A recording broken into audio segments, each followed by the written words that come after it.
ขอบคุณหลายๆขอบคุณแทนน้องคนลาวคนนี้ทุกคนที่ว่าเจ้าหน้าที่ทางฝั่งไทยเข้าแจกจ่ายขนมให้กับน้องๆคนลาวจำนวนผู้คนทุกคนหลังจากที่พ่อค้าแม่ค้าชาวลาวที่เขาข้ามไปฝั่งไทยแล้วเขาก็ขายเครื่องขายของอยู่ที่ฝั่งไทยแล้วเงินที่ใดก็ซื้อสินค้าจากประเทศไทยกลับมาคุณลุงจากฝั่งลาวทุกคนเขาข้ามไปซื้อตู้เย็นจากประเทศไทยกลับบ้านทุกคนฮักกันไว้รักกันไว้นะ ฮักกันไว้เด้อทุกคนพ่อแม่พี่น้องทางฝั่งลาวแล้วก็ฝั่งไทยความสัมพันธ์ระหว่างไทยลาวทุกคนเกิดขึ้นอยู่ที่ริมฝั่งโขงทั้งสองประเทศนั่นก็คือไทยลาวลาวไทยนั่นเองทุกคนการทำมาค้าขายการข้ามไปขายสิ่งของหรือว่าอาหารการกินของป่าของดงจากพี่น้องชาวลาวและการซื้อข้าวของเครื่องใช้สินค้าจากประเทศไทยกลับมา ที่ประเทศลาวทุกคนนี่คือความสัมพันธ์และก็การทำแบบนี้มายาวนานกันแล้วทุกคนมื้อนี้ทุกคนเห็นแล้วก็ดีใจกับปลื้มใจหลายกับการต้อนรับบ่ว่าจะเป็นเจ้าหน้าที่ฝั่งไทยพี่ทหารตำรวจทุกคนเลยที่ว่าได้เห็นพี่น้องชาวลาวข้ามแม่น้ำโขงไปที่ประเทศไทยทุกคนนั่นก็คืออยู่ที่ด่านชายแดนบ่แม่นด่านชายแดนนั่นก็คืออยู่ที่ด่านริมน้ำโขงทุกคนหลายจุดกันเลยมื้อนี้บ่พิมพ์มาให้เบิ่งว่ามันจะเกิดหยังขึ้นแน่ในช่วงนี้ ทุกคนมื้อนี้เป็นความรู้สึกที่แบบบอกบ่ถูกเลยเพราะผมได้เห็นคลิปดูคลิปไปยิ้มไปทุกคนเดี๋ยวเราไปดูคลิปพร้อมกันไปนี่แหละทุกคนคือภาพบรรยากาศของพ่อค้าสาวขายหรือว่าพ่อค้าแม่ค้าที่ข้ามแม่น้ำโขงมาจากประเทศลาวเพื่อจะ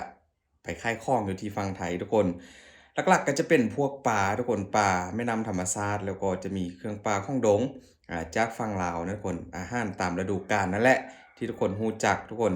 นี่หลังจากที่ว่าเรือวิ่งแล้วก็พากันเรือหยุดแล้วก็พากันวิ่งขึ้นริมตลิ่งหรือว่าฝั่งแม่น้ำโขงนะทุกคนวิ่งขึ้นบันไดมาที่ฝั่งไทยทุกคนเพราะพิมพ์ยังงงอยู่เขาวิ่งมาทำไมหรือว่ามาจองสถานที่ข้ามหมดทุกคนมาพี่ๆทหารก็ให้การต้อนรับพี่น้องฝั่งลาวทุกคนนี่คือพ่อค้าแม่ค้าชาวลาวนะทุกคนเขาข้ามมาจากประเทศลาวแล้วจะมีการตรวจ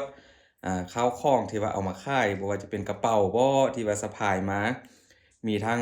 เจ้าหน้าที่ทหารแล้วก็มีทั้งสุนัขนะทุกคนช่วยตรวจตานี่เด็กๆจากฝั่งลาวทุกคนคลิปน่ารักแฮงบ่ผิดเว้นคลิปหนึ่งทหารไทยใจดีทุกคนหรือว่าเจ้าหน้าที่ฝั่งไทยเข้าแจกจ่ายขนมให้กับเด็กน้อยฝั่งลาวทุกคนนี่เวลาเจอสาวๆก็ยอกๆกันนิดหนึ่งทุกคนอานี่แหละคือความสุขทุกคนมาคลิปนี้แหละบ่พิมพ์เห็นแล้วก็อมยิ้มไปทุกคนขอบคุณหลายๆขอบคุณแทนน้องคนลาวคนนี้ทุกคนที่ว่า เจ้าหน้าที่ทางฝั่งไทยเข้าแจกจ่ายขนมให้กับน้องๆคนลาวที่พวกเขาข้ามไปฝั่งไทยกับพ่อแม่หรือว่าอ่าปู่ย่าตายายของเขานะทุกคนที่ข้ามไปฝั่งประเทศไทยทุกคนและที่สำคัญทุกคนหลังจากที่ไปขายของแล้วต้องมีของกลับมาติดไม้ติดมือกลับมานะทุกคนโอ้โฮเฮ็ดแล้วก็ดีใจแฮงพี่น้องชาวลาวเขาได้ซื้อเครื่องใช้ในครัวเรือนเครื่องใช้ในบ้านทุกคนนี่เป็นตู้บ่เมื่อกี้แล้วก็จะเป็นรถจักรยาน ของน้องๆที่ว่าข้ามไปซื้ออยู่ที่ฝั่งไทย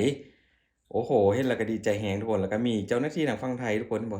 ช่วยอำนวยความสะดวกให้นะน้องเพิ่นก็รอท่าขึ้นเรือเพื่อจะขนเอารถจักรยานน่าจะแม่นซื้อขี่ไปโรงเรียนแหละทุกคนนะเพราะว่ายังเป็นเด็กอยู่อาของใช้ดีแรงแล้วก็มาตรฐานดีแรงสินค้าจากประเทศไทยทุกอย่างบ่พิมพ์ขอรับประกันเลยทุกคนนี่จำนวนผู้คนทุกคนหลังจากที่พ่อค้าแม่ค้าชาวลาวที่เขาข้ามไปฝั่งไทยแล้วเขาก็กลับมาโดยข้าวของเครื่องใช้ที่ว่าไปซื้อนั่นแหละทุกคนขายเครื่องขายของอยู่ที่ฝั่งไทยแล้วเงินที่ใดก็ซื้อสินค้าจากประเทศไทยกลับมาว่าจะเป็นที่นอนผ้าเสื่อมุงนะทุกคนกะละมังทั่งทุกอย่างเอามาใช้อยู่ที่ฝั่งลาวทุกคนเพราะว่าอาจจะราคาถูกนะอยู่ที่เมืองไทยกันถ้าว่ามีพ่อค้าแม่ค้าในหน้าเขาค้ามาขายก็อาจจะแพงนี่ก็เป็นคลิปเป็นภาพความสุขความน่ารักทุกคนความสัมพันธ์ที่แบบหาใช้บ่ได้แล้วนะระหว่างพี่น้องไทยลาวเฮาทุกคนนั่งรอท่าข้ามเรือเยอะมากทุกคนเรือก็ข้ามไปแล้วนะสุด1 2สุดแต่ว่าพี่น้องชาวลาวก็ยังไล่กันเลยทุกคนมาต่อกันอีกทุกคนอันนี้เขาก็หาบเอาเครื่องปลามาขายของปลามาขายทุกคนนะอาหารตามฤดูกาลพี่ๆทหารเจ้าหน้าที่มันก็ตรวจดูว่ามันมีอะไรแบบผิดกฎหมายบ่สินะประมาณนั้นทุกคนหลักๆก็จะเป็นของกินแหละที่เอามาขายทุกคนนี่หลังจากครบแล้วทุกคนก็คือ8 โมงเช้านะก็เริ่มเปิดบางจุดก็เปิด8 โมงเช้าบางคนจุดก็เปิด 8 โมงครึ่งนะทุกคนนี่พี่น้องชาวลาวก็ข้ามไปเลยทุกคนข้ามไปเพื่อจะไปค่ายข้องอยู่ที่ฝั่งไทยนะทุกคนนี่ก็เป็นภาพบรรยากาศที่ว่าเฮ็ดแล้วก็น่ารักหลายทุกคนนะแต่ละคนก็เอาเข้าข้องที่ว่าไปค่ายนั้นก็จะต้องถูกตรวจอย่างละเอียดโดยเจ้าหน้าที่เมืองไทยพร้อมกับรอยยิ้มแบบต้อนรับเป็นกันเองแฮงนะทุกคนนี่ก็บรรยากาศอยู่ในตลาดทุกคนบ่พิมพ์ก็บ่เคยเห็นจักเทื่อว่านี่คือจุดในของเมืองไทยทุกคนแต่ว่าเขาบอกว่าอยู่โคงเจียมนะโคงเจียมนี่บ่ฮู้ว่าอยู่จังหวัดใดทุกคนนี่พ่อค้าแม่ค้าทั้งฝั่งลาวฝั่งไทยทุกคนที่ว่านำเอาของกินอาหารมาขายอาหารธรรมชาติทั้งนั้นทุกคนไข่มดแดงช่วงนี้ก็น่าจะเป็นไข่มดแดงแล้วก็จะเป็นของป่าของดงนะทุกคนเยอะแยะนี่สินค้าที่ว่ายอดฮิตทุกคนนี่ก็คือคุณลุงจากฝั่งลาวทุกคนเขาข้ามไปซื้อตู้เย็นจากประเทศไทยกลับบ้านทุกคนนะ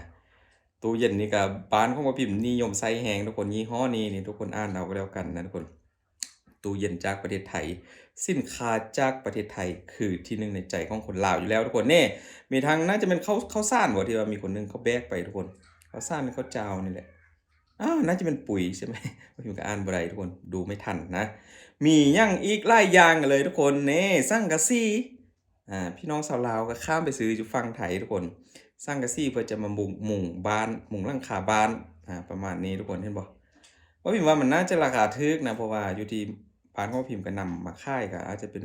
อีกตึมราคาหนึงแต่นี่เราข้ามไปซื้อเองก็ถือว่าเป็นการเขาเรียกอะไรนะซื้อสินค้าเมืองไทยสนับสนุนกันไปกันมาทุกคนพ่อค้าแม่ค้าคนลาวก็ข้ามไปขายของอยู่ที่โน้น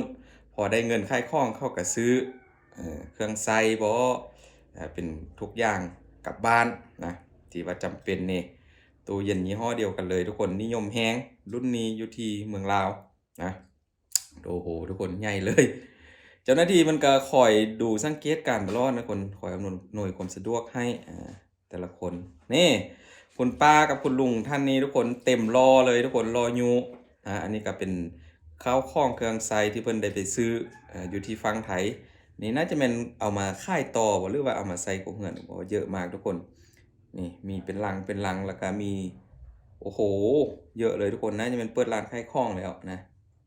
อา ซื้อเยอะมากทุกคนนี่แหละก็คือความสุขที่เราได้เห็นเราก็มีความสุขนะทุกคนสิ่งใดที่ว่าหาเปรียบบ่ได้อีกแล้วอ่ามีทั้งถังแก๊สเด้อทุกคนถังแก๊สนะก็มีขนมขบเคี้ยวมาดูอีกเต็มจุดหนึ่งทุกคนภาพการข้ามแม่น้ำโขงหลังจากที่ว่าซื้อข้าวของเครื่องใช้ได้ตามที่ต้องการแล้วก็มารอท่านั่งข้ามเรือนี่แหละ เยอะมากทุกคนคิวยาวเหยียดเลยสังเกตว่าด้านล่างจะเป็นเรือไทยเด้นะทุกคนบ่ฮู้ว่าเรือไว้รอรับคนลาวชาวลาวข้ามแม่น้ำโขงหรือบ่นี่มีธงชาติไทยสะบัดอยู่ด้านล่างทุกคนพี่น้องชาวลาวทั้งเด็กทั้งคนเฒ่าคนแก่วัยรุ่นก็ถือว่ามานั่ง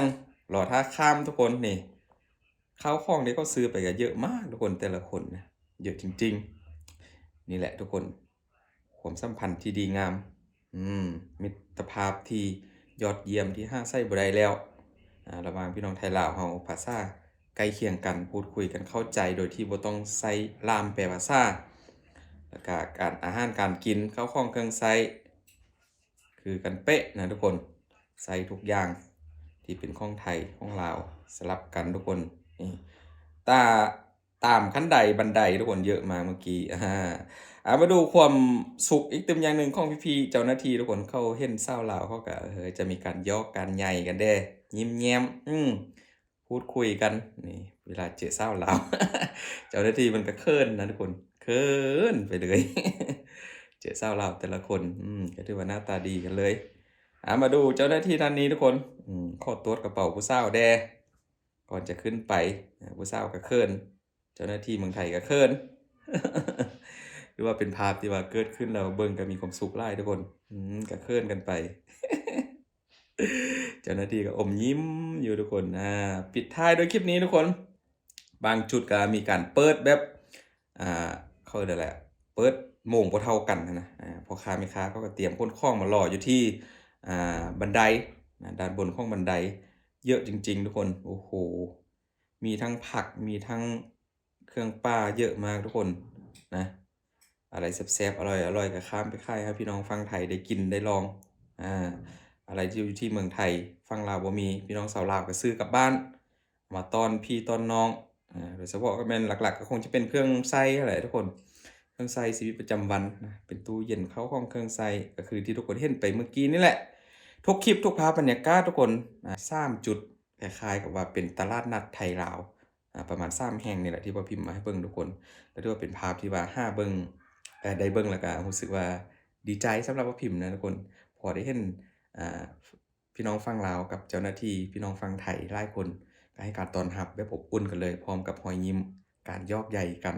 นี่คือมนุษยสัมพันธ์ที่ดีความสัมพันธ์ที่ดีระหว่างไทยลาวเราทุกคนขอบคุณหลายๆทุกคนขอบคุณจริงๆเด้อว่าพิมพ์ก็เป็นเพียงคนหนึ่งที่ว่าคอยนำเสนอทุกคลิปที่เอามาก็